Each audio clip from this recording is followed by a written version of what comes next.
that it can also, you can identify these operators somehow even in quantum mechanics. No, it's not necessarily a thing of quantum field theory. And that's how recently some people in some system have indeed measured these range entropies as an expectation value, because it's an operator in a replicated theory. So this is different from the entropy where you cannot measure directly. For example, if you have a system HA times HB, and then some state, you can prepare n copies of the system, and the vacuum it will be the tensor product of this vacuum. For this is a state in the full system, in the full Hilbert space.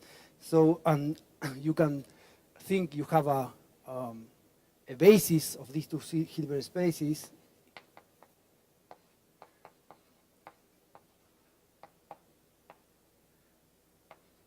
This is a basis, each one is a basis of each Hilbert space.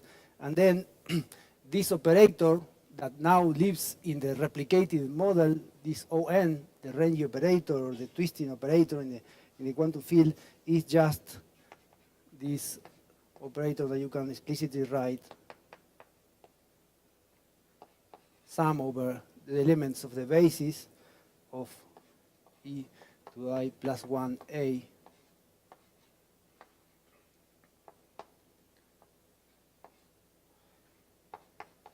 times the identity in the region B. So it's like a change of, exactly like this, it's like a change in one copy to the other. It's a change of one copy to the other. So it is in fact a unitary operator, and it's non-local in the sense that it depends on the full Hilbert space here, but it has this property that if you have two regions, B1 union B2, this operator is just the product of B1 times.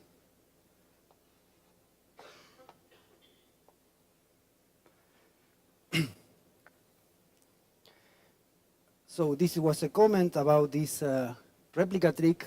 One thing that one learns from that is that there are these range operators, and well, once you have, coming back to the entropy, once you have the trace of rho to the n, you can compute the range entropy, that is just log. So this trace rho to the n is equal to the partition function in this replicated model with n replicas divided by the partition function in one copy to the power of n, because this is just normalization of partition function in the plane. Once you have that, you take the logarithm and compute the range entropy that is given by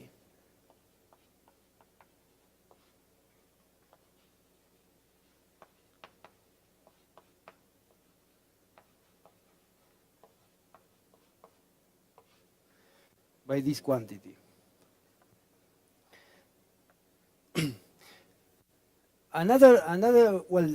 This replica method, this method of putting the density matrix and the traces of rho to the n in terms of path integrals also shows some interesting thing, that is the following. Suppose now that you want to treat the simplest possible case, that is take Minkowski space in Euclidean, and then you want to compute the density matrix of half a space. So this goes to infinity, but I close it here. So what you get is something like this, and the density matrix will have boundary conditions of two fields along the cut, and this partition function will give you the density matrix phi1, phi2. But in this particular situation, you have a symmetry that is this rotational symmetry. So you can compute, you can quantize the system in the angular direction and see that this partition function can be thought as expectation value between these two boundary conditions of an operator. So this can be written as phi 1 e to the minus 2 pi L, where L is the operator that generates rotation, is the angular momentum in Euclidean space, phi 2.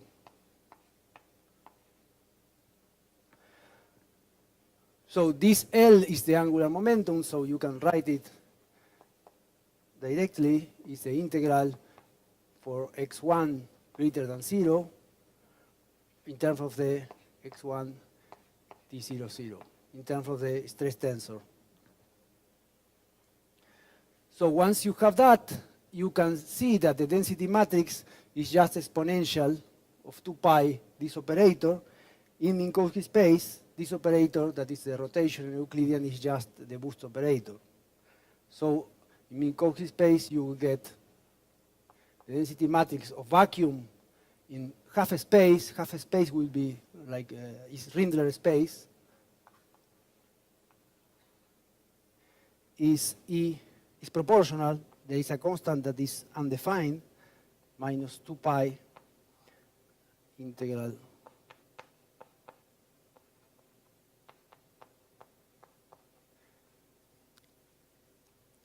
So this is expression of the density matrix. So the modular Hamiltonian, as we have defined it, is just what is in the exponent of the density matrix is 2 pi. And this is the boost operator computed in half space. So it's not the full boost operator, it's just the boost operator living in the half space. It's half of the boost operator.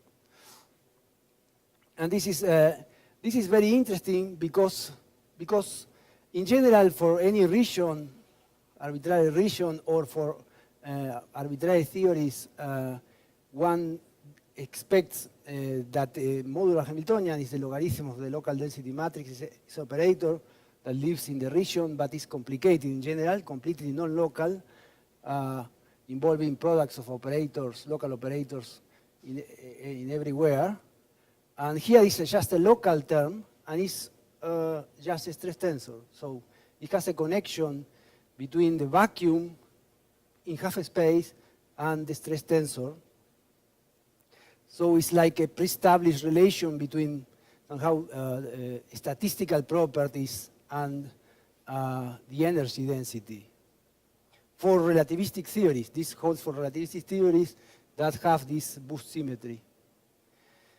And this is quite amazing, and in fact it was discovered first in a different language by Bisogniano and Wichmann.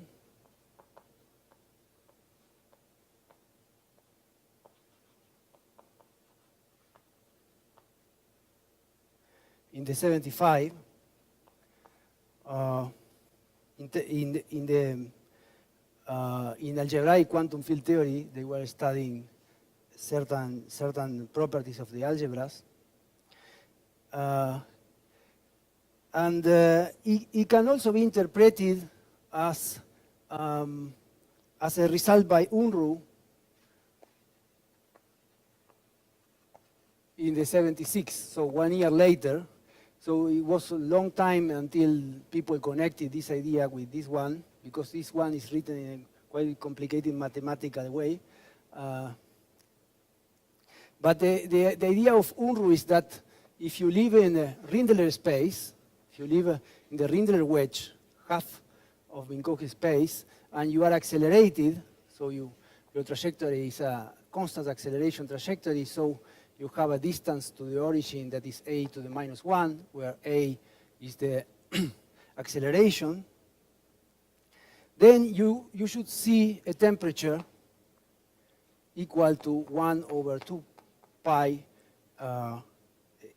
x1. Let's say x1 is this distance, so I can write it as a over 2 pi. So, and this is exactly what this density matrix is telling us, because the coefficient of the energy density locally in the place where this guy is moving is beta, this inverse temperature, so is the temperature should be 1 over 2 pi x1. Yes. Okay. And of course, this guy, in order to see that, has to move according to the time dictated by this Hamiltonian operator. So it has to move according to the time dictated by the boost operator. So it's a trajectory of the boost operator.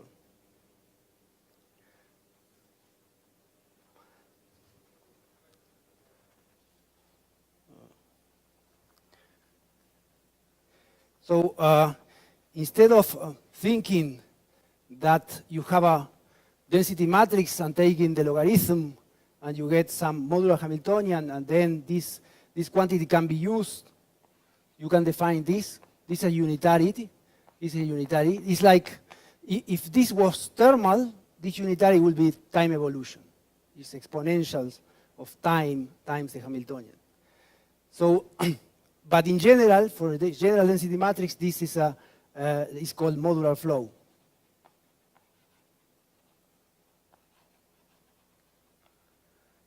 So instead of using density matrix, you can use this property, that is that if you have, you define AT, A is an operator in the algebra, so you define it as a U, T, A, U, T dagger, so it's a transform of an operator. So, and you have this relation.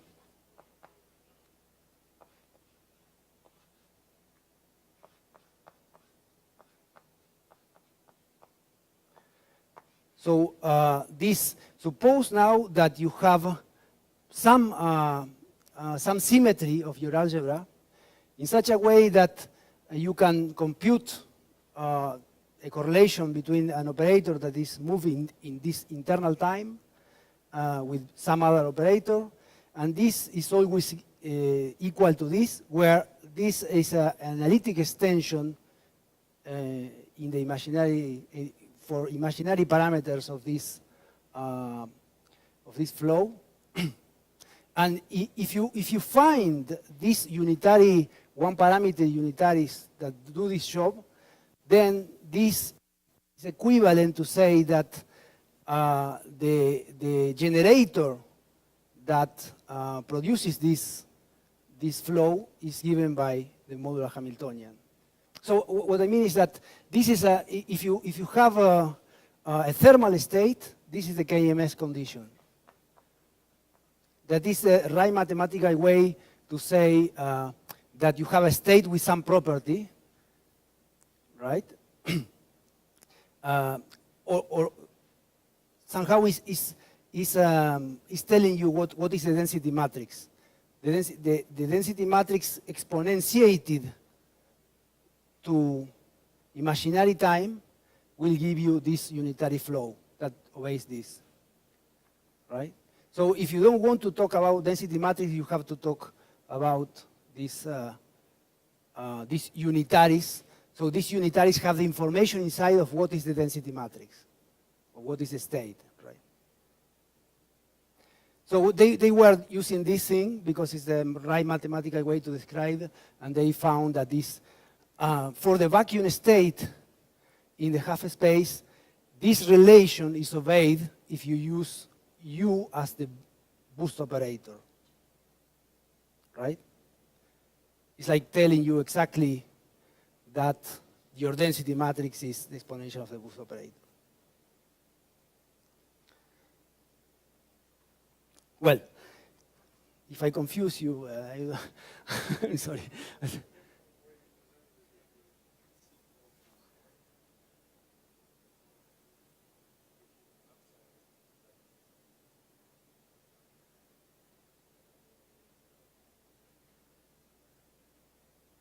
No, what I mean is that this is a nicer mathematical way to define things because it just avoids the use of this thing, because this operator it doesn't exist, because you have infinitely many degrees of freedom. So if you want to normalize the density matrix, it's like product of thermalize spinum 1/2, let's say. If you have infinitely many, the normalization, all eigenvalues will go to 0 eventually.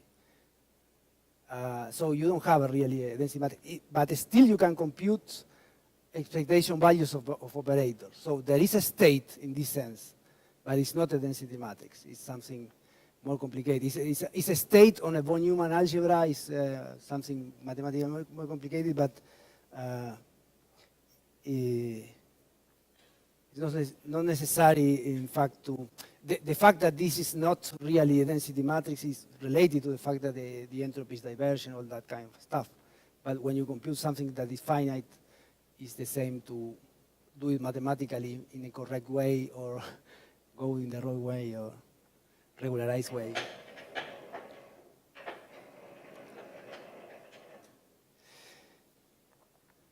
Okay. Well,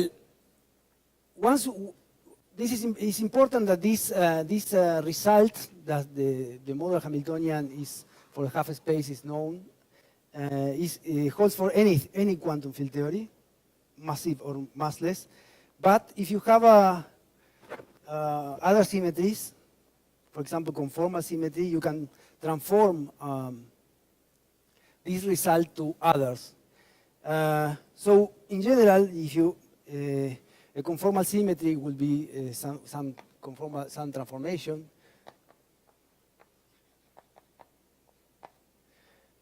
Such that the metric is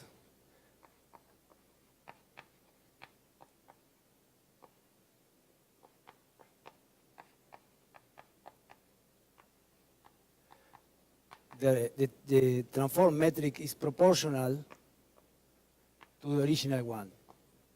This is called conformal transformation, and for conformal field theories, one has that the fields, the primary fields, the field that you can expand the algebra in these fields, transform in a nice way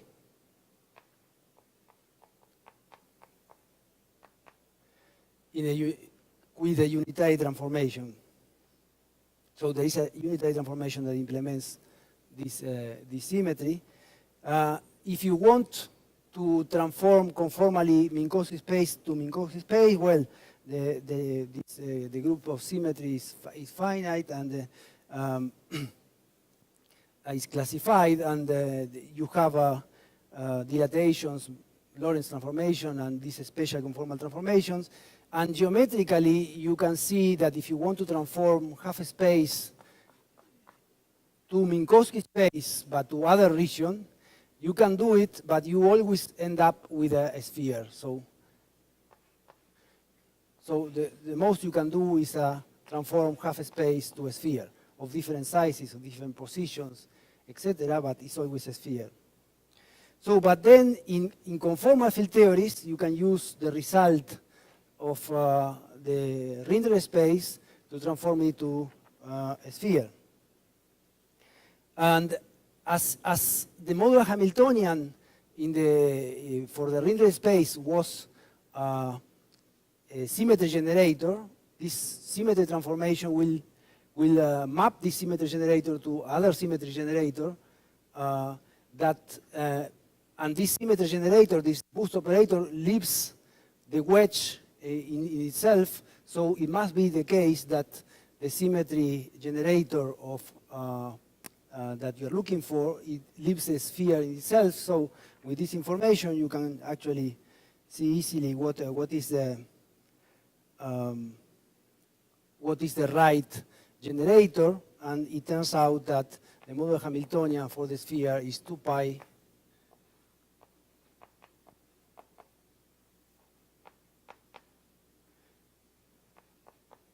it always contains operators in the region, because it's the logarithm of the density matrix in the region. So it always it's also local, depends also on the energy density, and here you have you have a factor that depends on the radius. So this is nice. It's again a very general result, but this is valid only for spheres and only for conformal field theories. And the modular flow map from these boost trajectories to in the causal development of the sphere, it maps to something like this.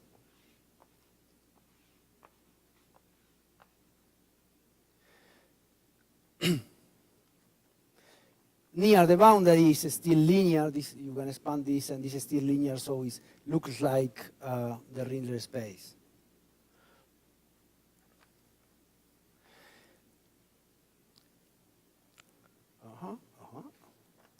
Okay, so we know how to map Rindler in the conformal case to a sphere, and then let me use this, I will use this conformal transformation to actually compute the entanglement entropies for spheres in conformal field theories in any dimensions.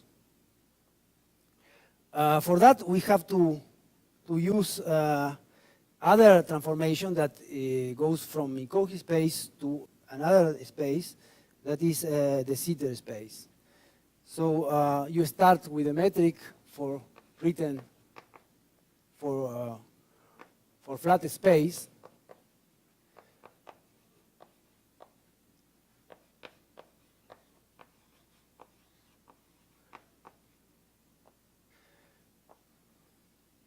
And do this coordinate transformation.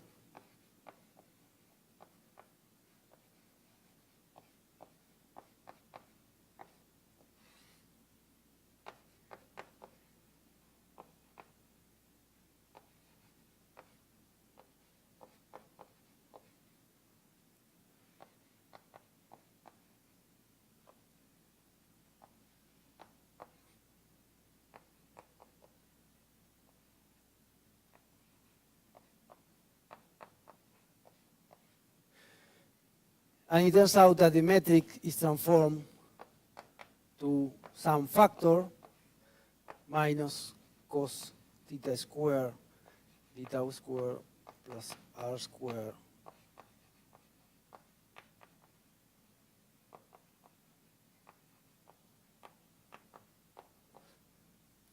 and this metric is the Sitter space.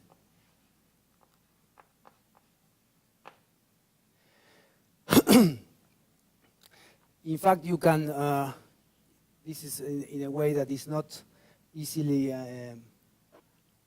pointed out what is the shape of the metric, but you can write this other coordinate.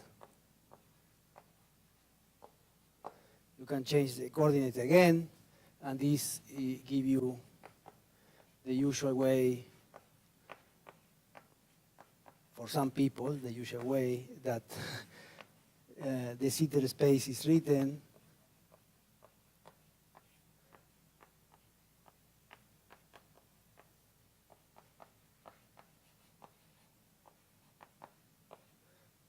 Okay, and it turns out that if you follow the mapping from, this is from Minkowski space written in polar coordinate to the Sitter space, what you get is that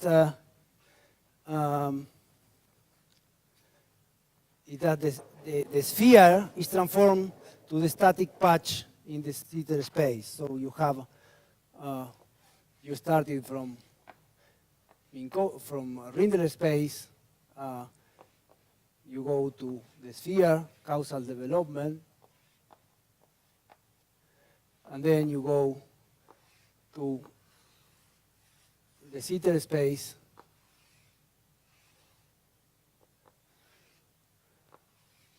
and you map this to this diamond here that is only half of the Sitter space, that is the static patch. The static patch is what is described by this geometry, that is static with respect to this time. And if you follow the modular flow, so here you have a density matrix to the power IT, IS, let me call it. So this is the parameter of the modular flow. You can follow geometrically here, and you can follow geometrically here. And it turns out that this parameter, if you change by this parameter, you move here, you move there, and then what happens is just that tau is translated, times translated by 2 pi rs. So it's just times translations of this static metric give you the modular flow. And this is interesting because it means that this modular flow is just time translation of a static geometry. It means that the static geometry is thermalized with the usual notion of time translation with the Hamiltonian. So the modular Hamiltonian is proportional to the usual Hamiltonian for the Sitter space. And you can get from here that the density matrix will be e to the minus 2 pi r for the Hamiltonian of tau, the Hamiltonian that gives the translation in this time tau.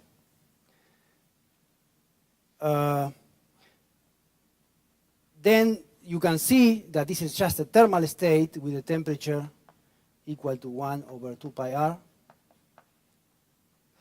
And from there, you can compute the entropy. The entropy is all unitary transformations is completely unaffected, and then you can use this fact to compute the entropy in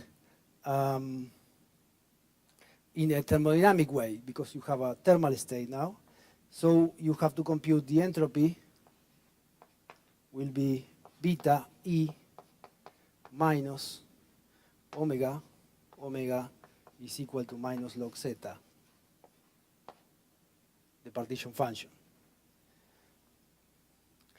And then the energy, you can compute the energy is given by minus the integration of the volume of the static patch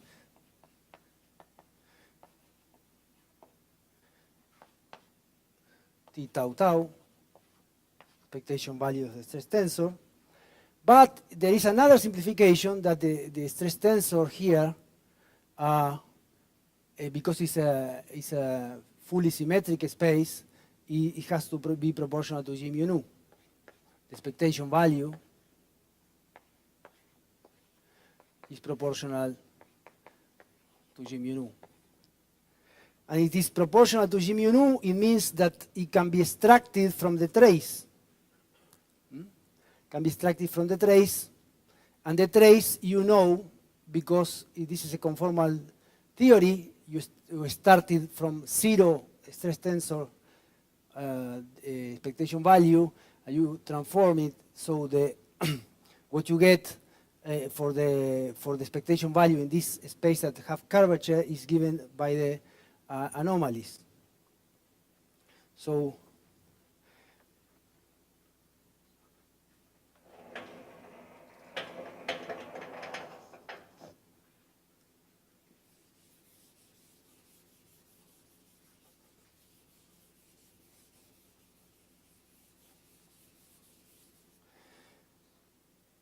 you can write that the trace of a stress tensor will be, in general, it will be given by the anomaly, that is in any dimension, some sum of some coefficients Bn times some invariance produced by the curvature. This is a Weyl invariance. And then you have this 2 minus 1 LD over 2 A ED, where this is the Euler density, the density of the Euler number, that is R over 2 pi in D equal to 2, and has some expression in D equal to 4 is 1 over 8 pi square R mu nu sigma delta square minus 4 R mu nu square plus R square. So it's just quadratic, and you have an expression in any dimensions. This is in even dimensions. For all dimensions is 0. So you don't have anomalies for all dimensions.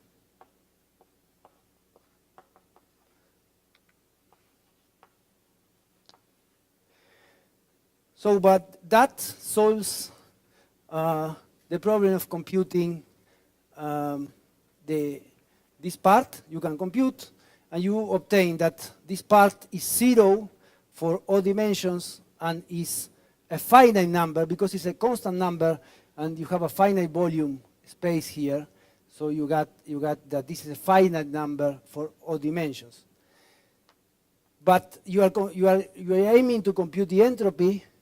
So from there you already obtain that for all dimensions this entropy for the sphere is equal to the partition function here.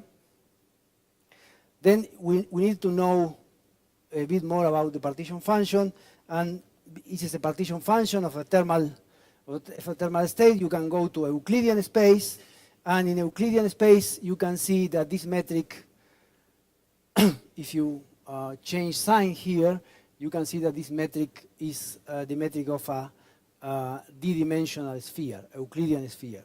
So the partition function turns out to be exactly the same as the partition function of a d-dimensional Euclidean sphere. This gives you that for d odd,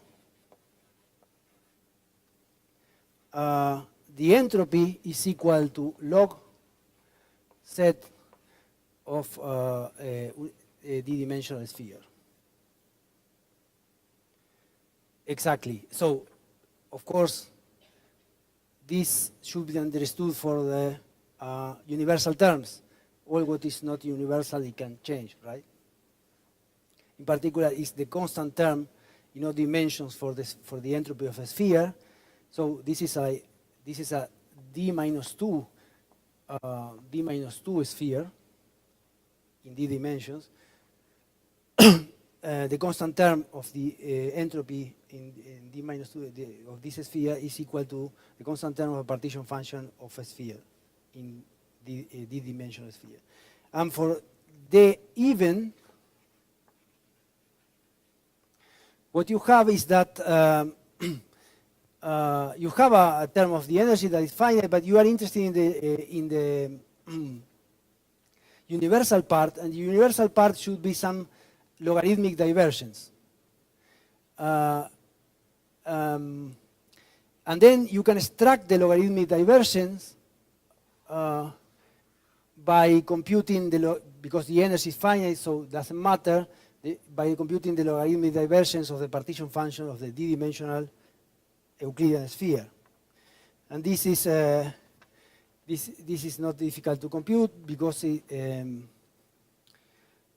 what you can do is again dilatate the metric. So you take G mu nu and you transform infinitesimally. You dilatate the metric of the sphere, and then the change in the partition function, this dilatation will pull down from the actions the expectation value of the trace. So the variation of log Z for the sphere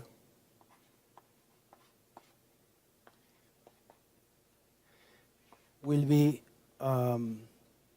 the integral square root of G and the trace T mu nu. The trace T mu nu again is given by the anomaly computed on the sphere, and all these terms that are not the Euler number, you can see that these integrated in the sphere, they cancel, they are 0. So the only thing you have remaining is this term of the Euler density, and it turns out that the integral of the Euler density is always 2 for a sphere, so the result is proportional to the A anomaly. This number is called the A anomaly. So plugging all together, you have that the entropy is equal to something non-universal plus minus 1 to the d over 2 minus 1 for A log R over A. So with this, you can compute the logarithmic term for the sphere in a conformal field theory. In particular, in 2 dimensions, for d equal to 2, you have an interval now. This is the sphere. And then the A anomaly is just proportional to the Virasoro central charge. And you have that the entropy is equal to C over 3 log of R over epsilon. That is a well-known result by Wilczek and other people in the 95. So this was an example of how to compute the entropy, not using the replica trick and not computing the density matrix either. So just using conformal transformations.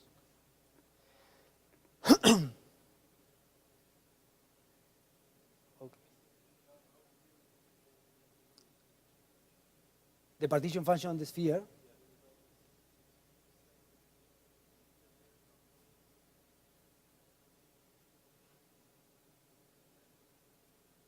No, but this is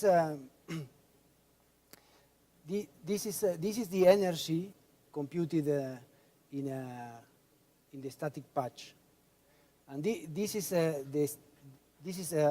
d-dimensional integral, not d minus 1, in a sphere, Euclidean sphere, right? What I did here is just dilatate the sphere. So then the change in the partition function will be proportional to this integral, right? This integral I can compute because it's proportional to the anomaly, and this change with the dilatation will will be made the change in the logarithmic. So if I dilatate this, I make r derivative r of this logarithm, I get 1. So the coefficient have to match with the one that I dilatate the sphere. So it's only saying that if you expand the partition function on a d-dimensional sphere in powers, let's say, the logarithmic piece, the logarithmic derivation piece, you can obtain it from the anomaly. This is like a very old thing.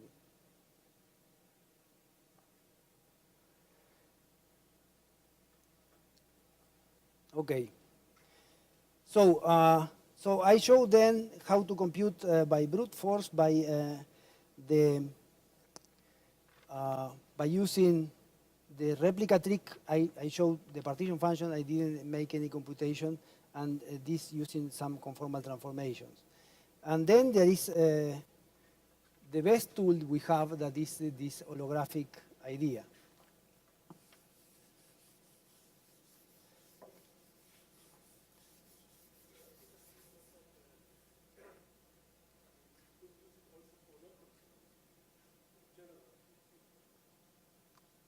What?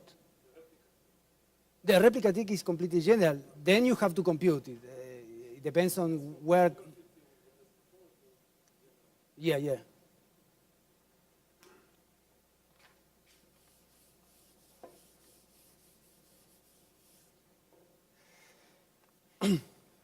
So holographic entanglement entropy then.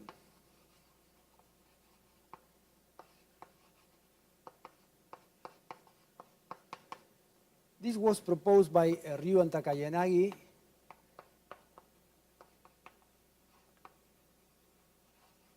in 2006. And it was a very nice idea. At the beginning, not many people believed it because it was too good to be true, too good to be true. That suppose you have this is the ADS, this is the ADS boundary, this is Minkowski space, and here this is the ADS. So you have your region is this interval. So they propose it that you have to do the following. So here you have this metric.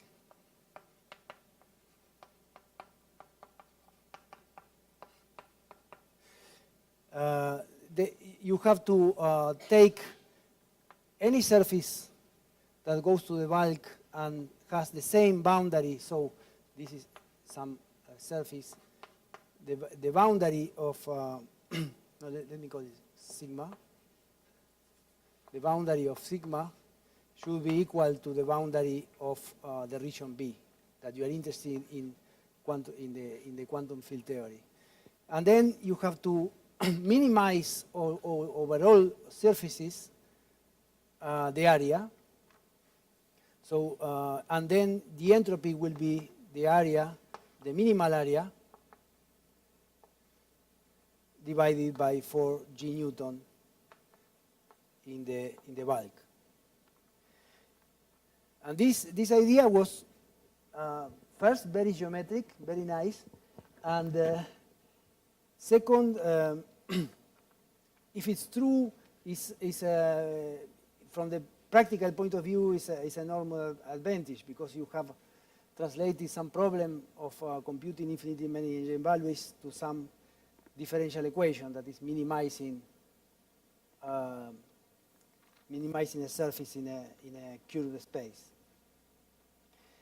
Great, but then what was the the justification of their proposal? Well, they have made some checks, and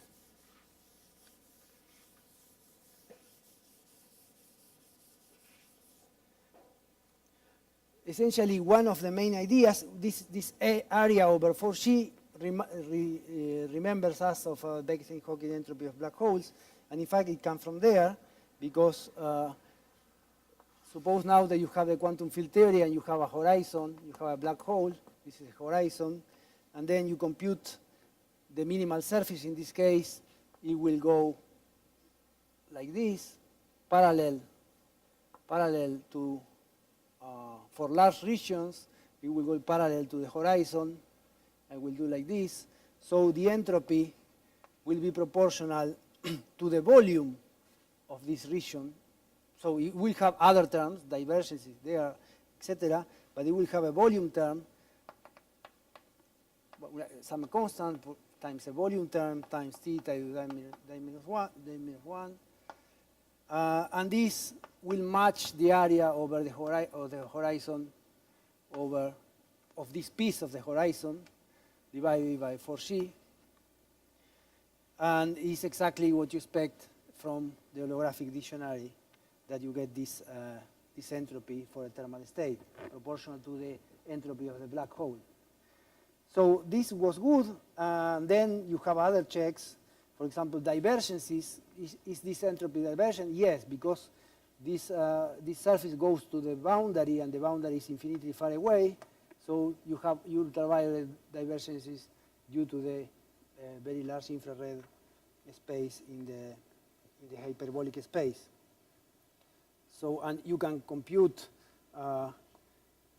what are the divergences is proportional to some area here times the integral of this set, this coordinate set that goes to the bulk divided by set because of the set direction, and then there is these other transversal directions d minus 1 that give you, and here you have to put a cutoff delta, so you have to put a cutoff, and this is going to be, or epsilon, let's call it epsilon to the d minus 2, exactly the same as in quantum field theory. Then there is another check that you can compute this minimal area for spheres, and it matches the logarithmic term for even dimensions. It matches the anomaly that was also known from the usual ADS-CFT dictionary. Another check that was soon discovered was to check Stronsov additivity.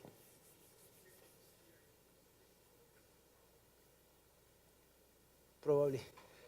You can say that, okay, you can say that it's already present in the usual ADS-CFT dictionary or something like that. But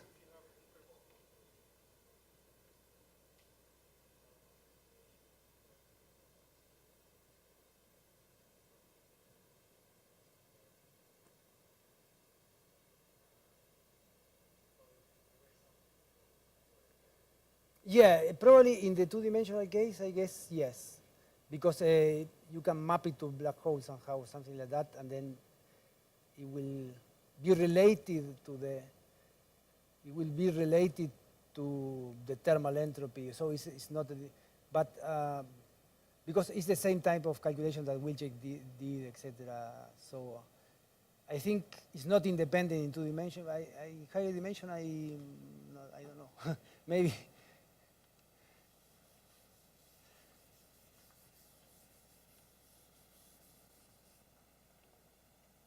So you are saying that it's a calculation of a partition function, but what I can't see is that this calculation of a partition function will boil down to a calculation of a minimal area. Maybe there is a connection, but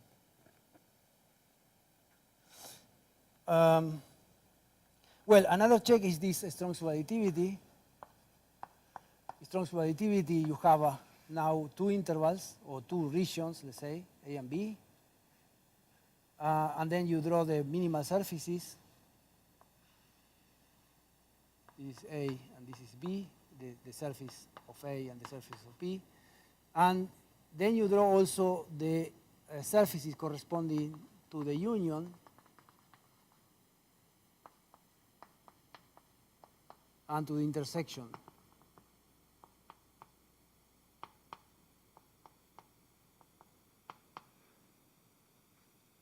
And then you have to prove that SA, the areas, plus SB is greater or equal to SA intersection B plus SA union B. And this is quite easy to prove because you can cut here the surfaces, and then you can say, well, if I start with this will always be bigger than this one because it has the same boundary and it's a different one from the minimal one. So this will be bigger than this, and in the same way, this will be bigger than this one. So immediately you have this relation from the geometry, and it was quite impressive in the sense that Strong's additivity is quite complicated property. It's something complicated in the quantum field theory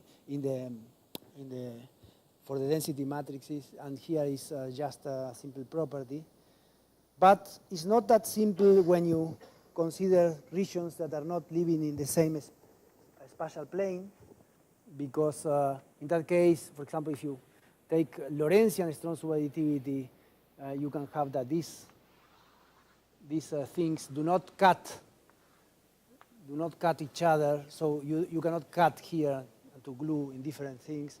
So this is more complicated, and well, I have to say that this is what was the original Ryuta-Kayanagi formulation, but then people thought, what happens for a region that is not living in a single spatial plane, or for bulks, or for systems or states that have some time evolution? Then people have checked different, Hubeni, Rangamani, and Takayanagi concluded that the answer has to be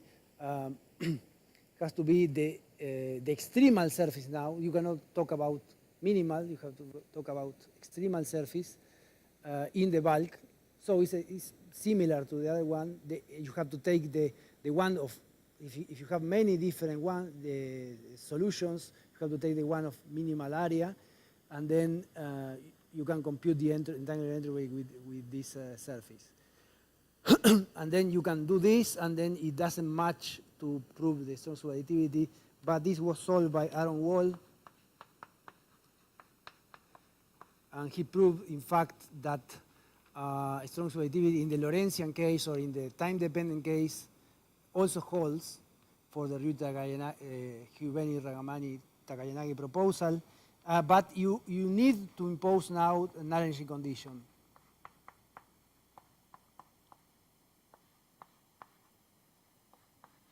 Narenji condition. So it's known, I will talk tomorrow more about that, that the strong subjectivity is much more stronger in the Lorentzian case than in the simple spatial case. It has much more information. And it was interesting and curious also that this proof didn't use any property of the bulk, nothing. It can be any Riemannian geometry. And if you have this, and here you have to use something more.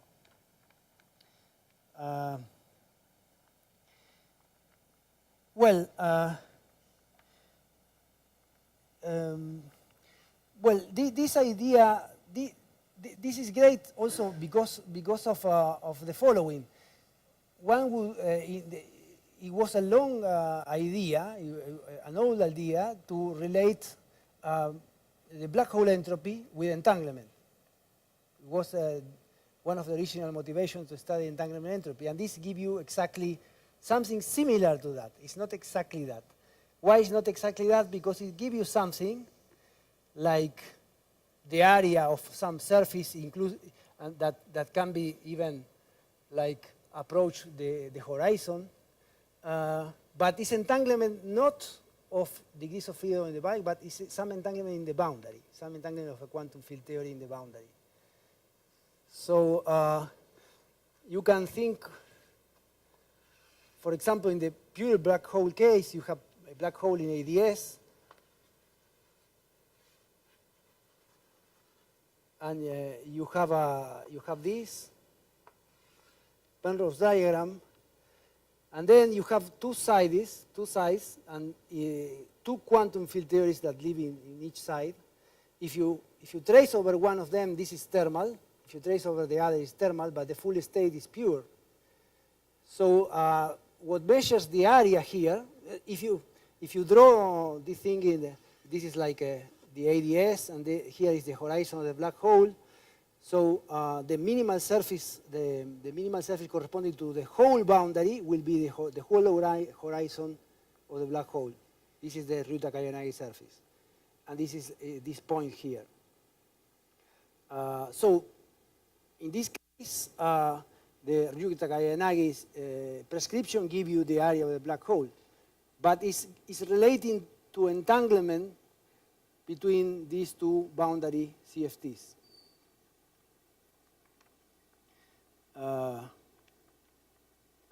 What is nice, but I don't know if it solved the question. Yeah. Sorry?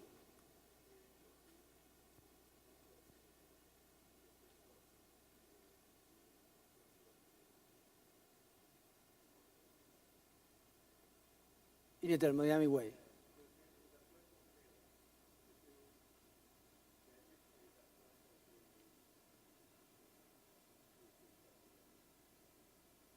Yeah, well, in the thermal case, you can, yes, you can. The energy and the entropy are related in some specific way, right? Sorry?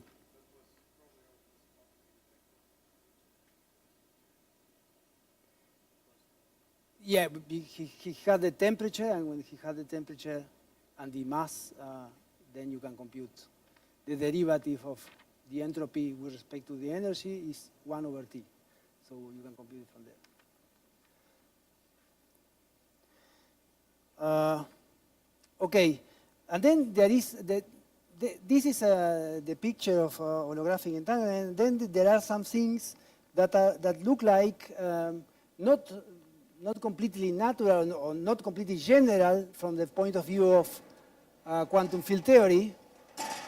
So it somehow points to some peculiarities of the theories that have holographic duals.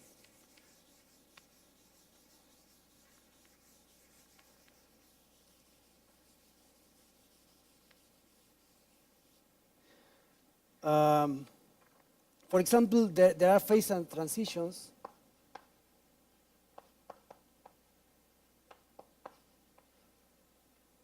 For example, you can compute the entropy for now 2 intervals.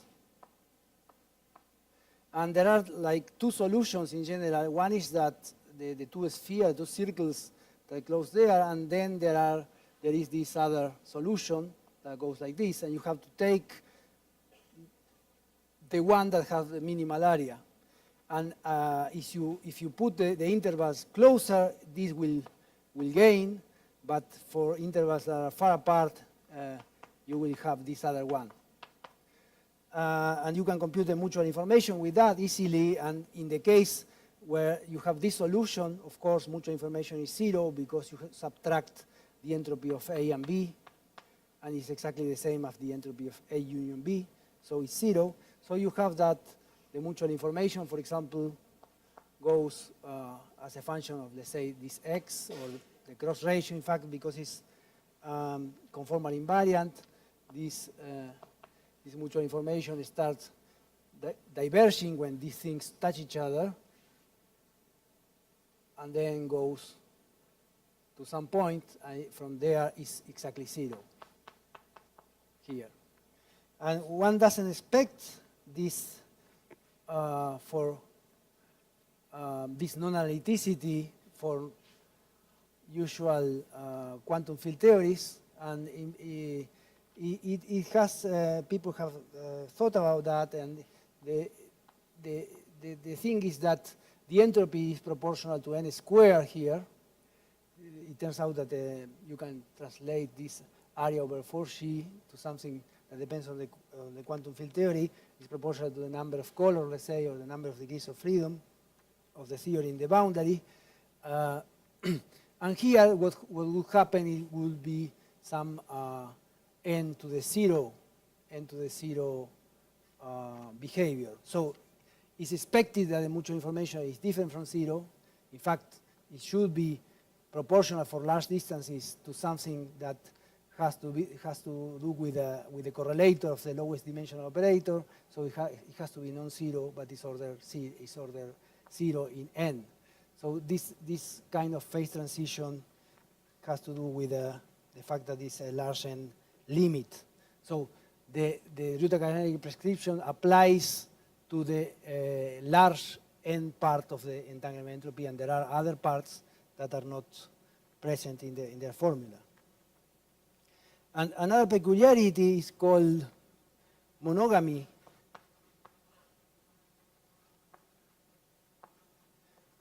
Of holographic entanglement entropy.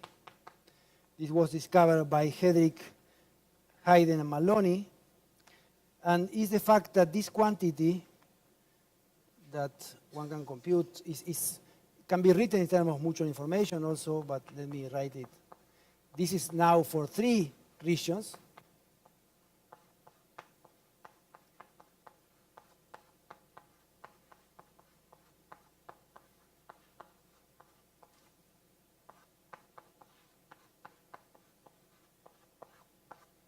This is called the tripartite information. It's like a generalization for mutual information. This quantity, and in contrast to mutual information, this quantity in general in quantum mechanics can have any sign. In fact, in quantum field theory, it can have any signs. There are examples. Typically, fermions have a negative sign. Scalars tend, depending on the regions, but tend to have positive sign. Fermions in 2 dimensions, massless fermion in 2 dimensions, this is exactly 0. It's the only case where it's exactly 0. But this quantity holographically is always negative. And nobody really knows exactly what it means or how to derive that from, let's say, large n or something like that, but it should have some information about entanglement that we don't understand. Entanglement in holographic theories that we don't understand yet. Yeah, it's supposed to be some kind of a large n It's not known?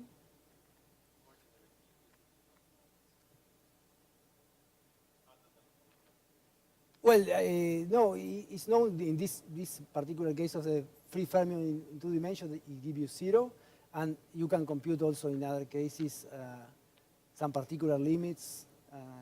You can get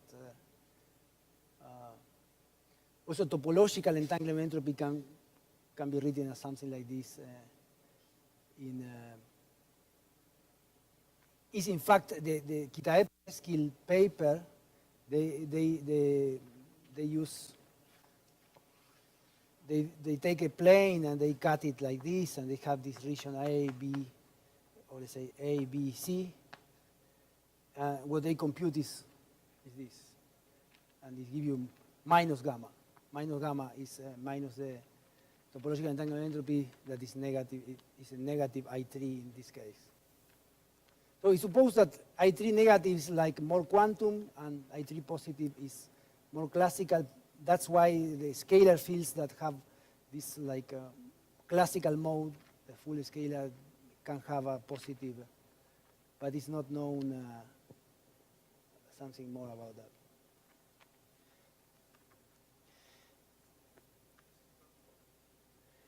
Well, that comes from because similar properties hold always. You can write this thing in terms of mutual information.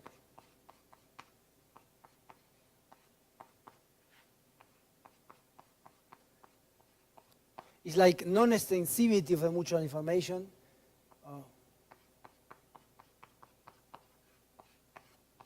This is I3. So is I3 different from 0 measures how non-extensive is mutual information. And this quantity, if you replace mutual information by some entanglement measure, for example, entanglement of formation, entanglement of something like that, in some of these measures of entanglement, this is proved that this is negative always, like this. And this is called monogamy of entanglement, because it's like if you have entanglement between this, and the entanglement is maximal, this system cannot be entangled with this one. In this sense, it's monogamy, because it cannot be entangled with one. This property is somehow reflecting this property of entanglement. But this is for entanglement. This mutual information is something that is different from 0 also for classical correlations.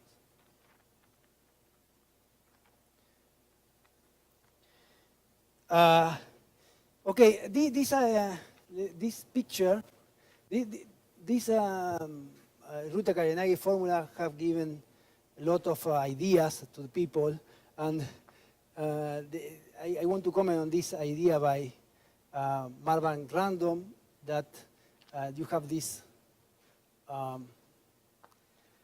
again, the ADS black hole. And then what he says is somehow the fact that there is entanglement between these two theories is reflected to the fact that the space is connected. So there is a relation between entanglement and the connectivity of the space in gravity. And you can see here, because suppose you do to this pair of entangled quantum theories, you do some, for example, measurements, local measurements, or some operations that will kill entanglement. It will kill entanglement. Then in this picture, it will be reflected in the fact that the area will be diminished. The area of the horizon, the minimal area that separates these two regions, will be smaller and smaller. And when you have 0 entanglement, it will cut apart these two spaces. And you know that because the minimal area that separates these two things measures entanglement exactly in the formula Rutta-Kayanagi. So somehow this idea comes from there.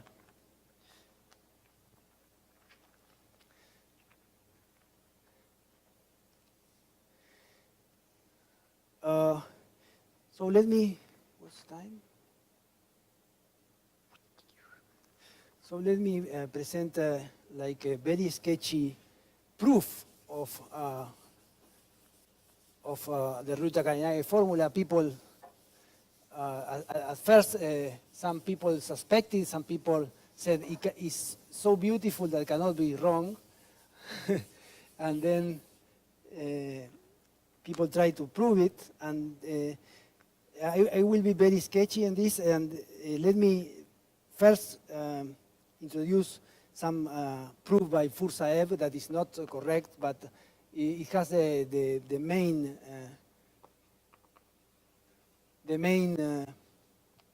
features, and in particular it explains what is the problem and how this problem was solved by Lekovis and Maldacena to give the final proof. Then, well, the idea is that you have something geometrical and it's the entropy, so you have to use the replica trick. The replica trick have the geometry there. So you have in the boundary, you are now computing traces of rho to the n. So you have this replicated manifold with conical singularities here. And the ADS CFT prescription tells you, and this is a partition function, this is a proportional to this C to the n. This is a partition function, so you know how to translate in the bulk a partition function will be just the partition function of the gravity corresponding to this boundary condition. So you have to compute the boundary, the bulk action. In particular, in this holographic theories, you can go and compute the classical action, and this will give you the formula for the partition function to this classical level. And then you will have to compute the entropy, that is limit. So once you have that for each n, you can think in analytically continue the classical solution. You forget about the quantum field theory now. You continue the action of the classical solution to n down to equal to 1, and you compute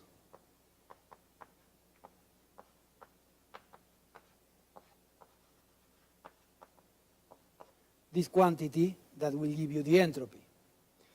So what Fursaev did is thought that this quantity have conical singularities, this manifold had conical singularity in the boundary, so it will be given by the classical solution by something that has a conical singularity in the bulk with the same conical singularity 2 pi n.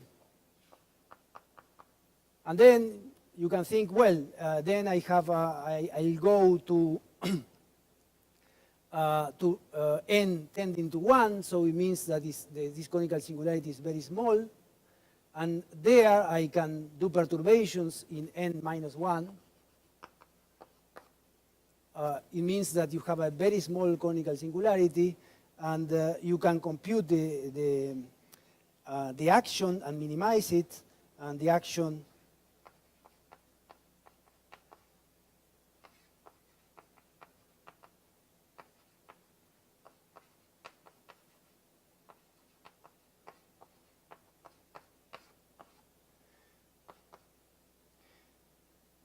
So the action will be, the conical singularity in this surface will produce some delta function singularity here that can be integrated, and you can do this calculation and give you something like, this is a PGN 4 pi n minus 1. This comes from the conical singularity and the area of the surface.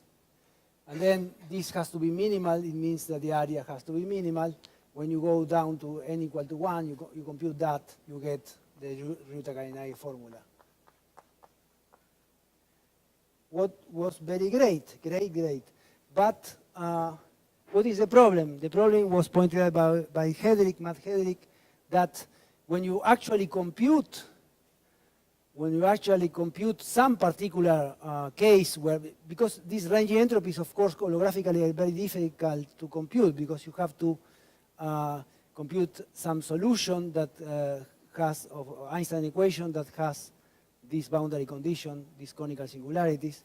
And he actually showed that in some cases that one can actually compute it, there are no conical singularities in the bulk. The solution in the bulk is smooth. So then the question was, where is the Reuter-Canary surface coming from? Because there is nothing to select something in the bulk that will give you, when n equal to 1, will give you the Reuter-Canary surface.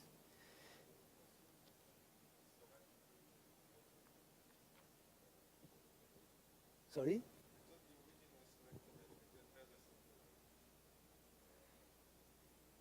Oh, the Fussaev calculation. Yeah, but it's not correct because the saddle point is a metric that is smooth. So, in other words, this metric with a singularity, it does not obey Einstein equations. That's the problem. Because there is no source for this singularity. There is no source for that. But still, you aim to something like this. So the trick by Leibowitz and Maldacena was to discover where is this thing. And what they did is just to realize that in the replica trick, you have this thing, and you have a copy, for example.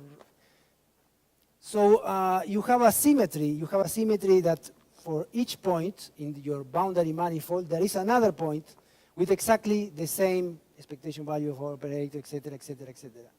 So there is a symmetry set n in this manifold, in the boundary manifold, and they assume that this symmetry is also present in the gravity solution. Just the only assumption that they made, or well, not the only, but is one assumption is that and they have some examples where this is correct.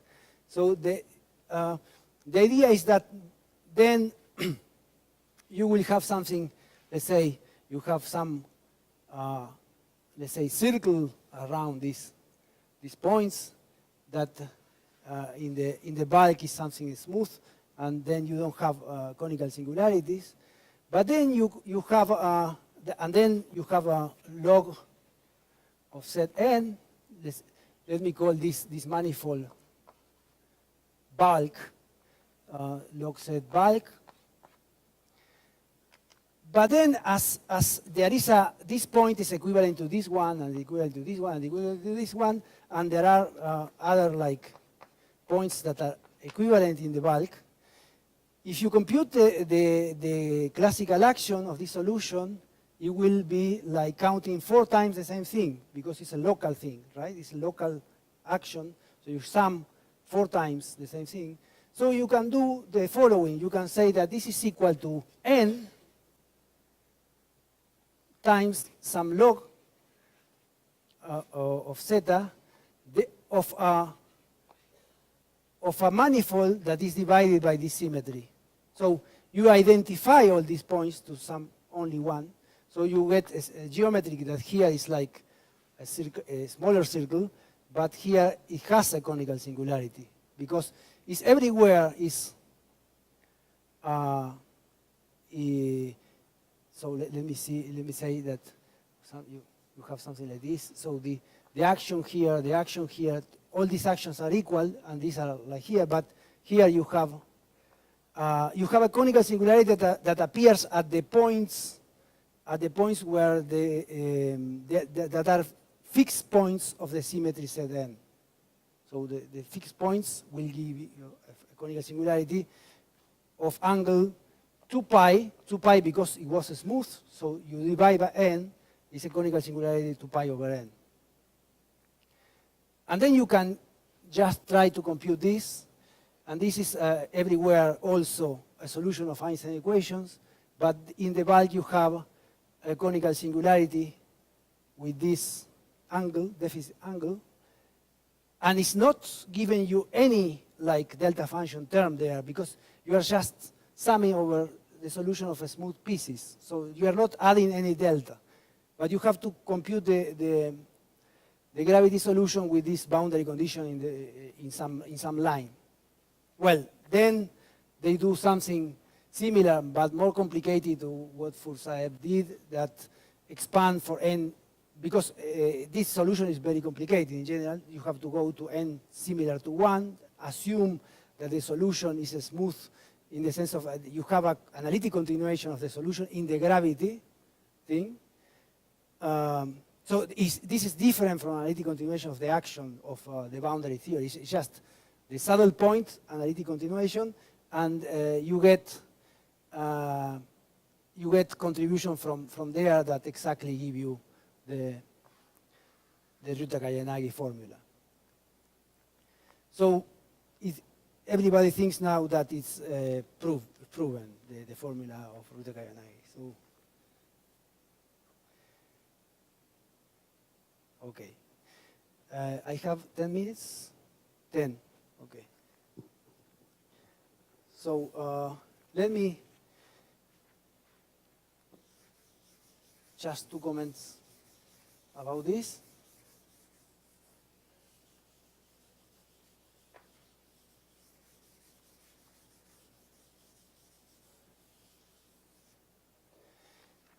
The first one is, okay, this is a proof that it's an Euclidean space, so it needs that the solution is static.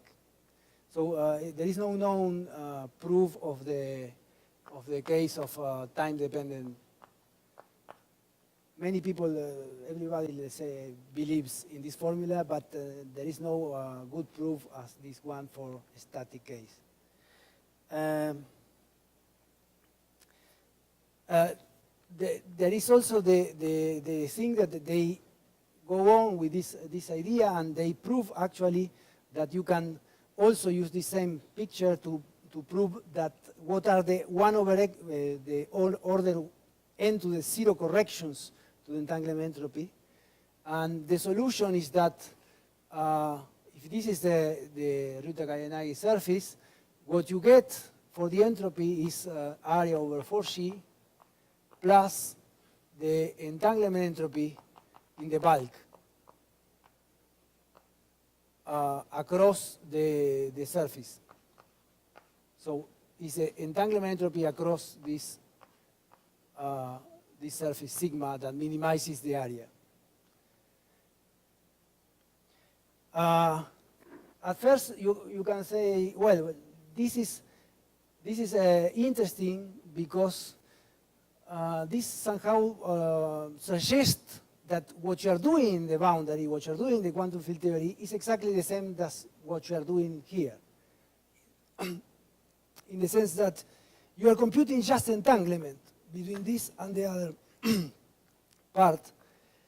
The order n to the 0 correction is just entanglement of the quantum fields in the bulk across this surface.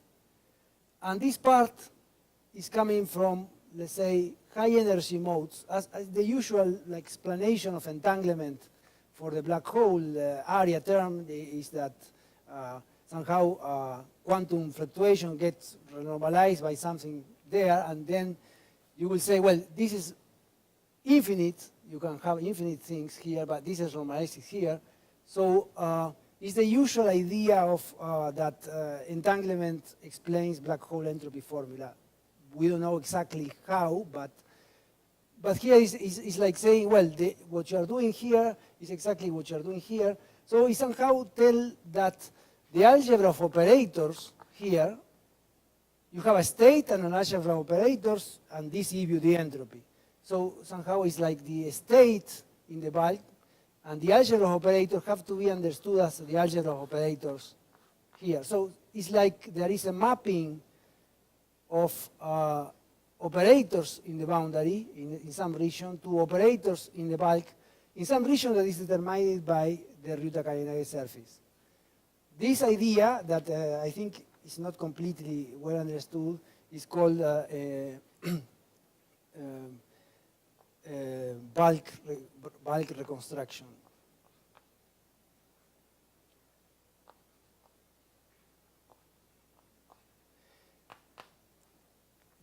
It's a subtle thing because of several different problems. The first one is this thing that I showed, that there are these things that, for example, two intervals, and you will have a solution that is like this. So let me define, this region here is called the entanglement wedge.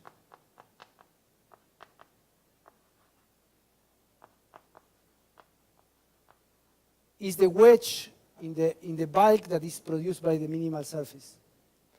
And there is another region that you can naturally define with a boundary region that is called the causal wedge. In general, it's smaller.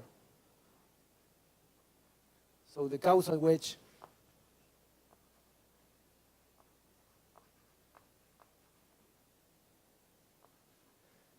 is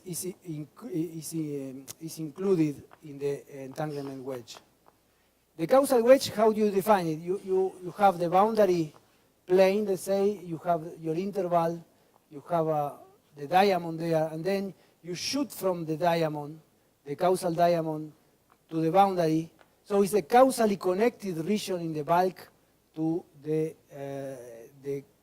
causal development of the region in the boundary. So it's, if you produce, for example, if you change the Hamiltonian here in the boundary, then it will change the physics in the bulk only inside the causal region. This is like saying that if you, and it's good, you can actually prove that the causal region is inside the entanglement wedge, and this is nice because it will never touch the causal region of the complementary part, will never touch the entanglement wedge. And this is important because if you touch it, then you could change the entropy of A with a unitary in A bar in the complement, what is not possible. So it's important that this relation holds. But, well, people have in the past discussed how to reconstruct the causal. Let's say this is causal, because it is two diamonds, two intervals, two diamonds. The causal wedge is just the ones of the two independently. People have discussed how to reconstruct operators here, because at the level of operators that are free in the bulk and in the boundary are also free, there are these generalized free fields. Well, you can map it with a green function, let's say. But it's not well understood how, which are the operators here that, how you map them, these operators, to some places, this place in the boundary.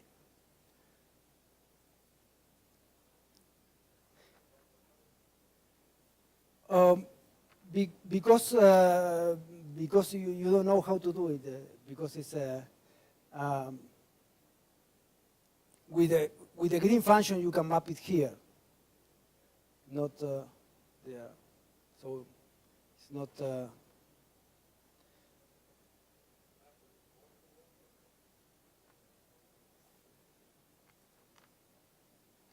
It has to be mapped to both of them, not to only one, because this operator is not in the entanglement wedge of only this one. It's in the entanglement wedge of both together. Well, and there are many discussions on these type of things in the recent literature. I wanted to just give some flavor of these things. Okay, I think I finished for today.